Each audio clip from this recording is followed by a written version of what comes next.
Now, I'm going to take this ball in the vase, cover it, give it a magic tap, and voila, it has disappeared. Let's see if we can make it reappear again by magic wand, tap, and voila, it has reappeared.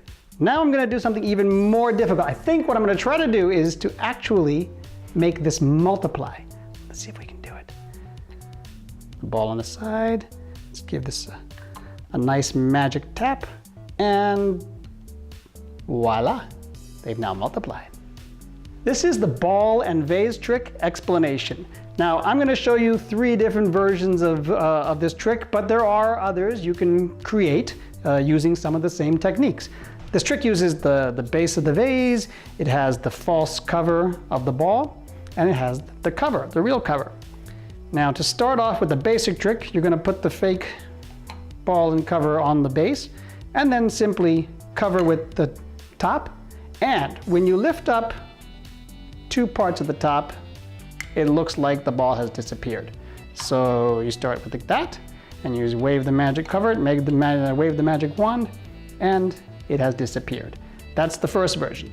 Another version is you start with the ball inside the vase base and the cover over here. And in front of the audience, you say, I'm going to make this ball multiply. Find a good story of why it would double. Then you put the cover on the base, lift it up after waving the magic wand, and look at that, now you have 2. Another version of this, which is a little bit more complicated, you start with this real ball in the palm of your hand and cover it so it looks kind of natural and you can move your hand. This takes practice so that the audience doesn't know that you have the real ball in your hand. So you're going to take the cover, you're going to just cover the ball, give it a tap, and make the first one disappear. Wow! You can make it then reappear by lifting up the cover, and it has come back. Here's the fun part. While you're telling a story of maybe the challenges of making these things multiply, you saw what I just did? I took the real ball that was inside the palm of my hand, and I replaced it into the vase, just like that.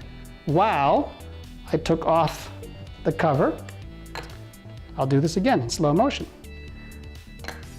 Take this cover off, replace